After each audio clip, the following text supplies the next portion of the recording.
Neyyar dam മരക്കുന്നത്ത് ശക്തമായ മഴയിലും കാറ്റിലും വീടിന്റെ മേൽക്കൂര പറന്നുപോയി.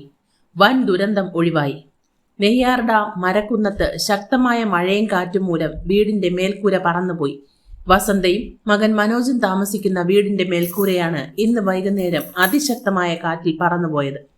പറന്നുപോയ മേൽക്കൂര വീടിന് സമീപം ഒതുക്കി നിർത്തിയിരുന്ന കാറിലിടിച്ച് സമീപത്തെ മതിലിൽ തട്ടി നിന്നതുകൊണ്ടാണ് വലിയ അപകടം ഒഴിവായത്.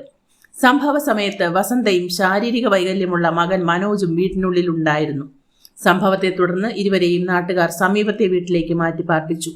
റോഡിലേക്കും കാറിന് മുകളിലേക്കും വീണുകിടന്ന മേൽക്കൂര നാട്ടുകാരും ഫയർഫോഴ്സും ചേർന്ന് പിന്നീട് നീക്കം ചെയ്തു. ശക്തമായ മഴയും കാറ്റും തുടരുന്ന സാഹചര്യത്തിൽ സമീപ പ്രദേശങ്ങളിലും നിരവധി മരങ്ങൾ കടപുഴകി വീണ് നാശനഷ്ടങ്ങൾ റിപ്പോർട്ട് ചെയ്തിട്ടുണ്ട്.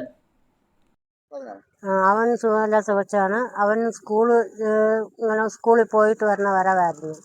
അപ്പോൾ അവനും വീട്ടിനകത്തുണ്ടായിരുന്നു. ഞങ്ങൾ രണ്ടുപേരും ഉള്ളായിരുന്നു. ചായ ഇടാൻ പോകാമെന്ന് വിചാരിച്ചപ്പോൾ അടുപ്പ് എത്തിക്കാനോ ഒന്നിനും പാടില്ലാതായി. പിന്നെ എല്ലാം കൊണ്ടുപോയി. പിന്നെ എന്ത് ചെയ്യാൻ കുഞ്ഞ്? High school. അങ്ങനെ അവരും വന്ന് കണ്ടിട്ട് തന്നെ പോയത്. അവൻ്റെ സ്കൂളിൽ നിന്ന് ആളുകളുണ്ടായിരുന്നു ഇവിടെ ആ സമയം കഴിഞ്ഞപ്പോഴത്തേക്ക്. പെരുങ്കുളങ്ങര വാർഡിലെ മരക്കുന്ന എന്ന പ്രദേശത്തെ വാർഡ് മെമ്പറാണ് ഞാൻ. എൻ്റെ പേര് ബിന്ദു. നമ്മുടെ ഇന്നത്തെ മഴയിൽ ഒരുപാട് നാശനഷ്ടങ്ങൾ നമ്മുടെ വാർഡിലുണ്ടായിട്ടുണ്ട്. നമ്മുടെ ഒരു വീട് ഭാഗികമായി നശിച്ചു പോയിട്ടുണ്ട്. ഒരു വീട്ടിൽ വസന്ത മനോജ് എന്ന് പറയുന്ന ആളാണ് താമസിക്കുന്നത്. അപ്പോൾ ആ കുട്ടിക്ക് ബുദ്ധിവൈകല്യമുള്ള കുട്ടിയാണ്.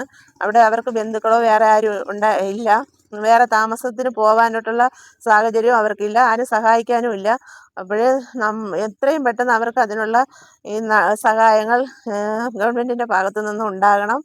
അതുപോലെ തന്നെ നമ്മുടെ മരക്കുന്ന കിക്മ കോളേജിൻ്റെ അടുത്തായിട്ട് 2 വീടുകൾ, അവിടെയും ഇതുപോലെ തന്നെയാണ്. എല്ലാം സാമ്പത്തികമായിട്ട് പിന്നോക്കം നിൽക്കുന്ന ആൾക്കാരാണ്. അവർക്ക് അതിന് വേണ്ട നടപടികൾ എത്രയും പെട്ടെന്ന് ഈ ഗവൺമെൻറ്റിൻ്റെ ഭാഗത്തു നിന്ന് ഉണ്ടാകണമെന്ന് വാർഡ് മെമ്പർ എന്ന നിലയിൽ ഞാൻ അഭ്യർത്ഥിക്കുകയാണ്. മനോജ് എന്ന് പറയുന്നവർക്ക് നമ്മളൊരു റൂം എടുത്തു കൊടുത്തിട്ടുണ്ട്. നമ്മുടെ നാട്ടുകാരെന്ന നിലയിൽ നമ്മളെ എല്ലാവരുടെയും സഹായത്തോടെ ഇതിൻ്റെ അടുത്ത് തന്നെയാണ്. അവർക്ക് വേറെ സ്ഥലമൊന്നും ഇല്ലല്ലോ, അവിടെയാണ് അവർ താമസിക്കുന്നത്.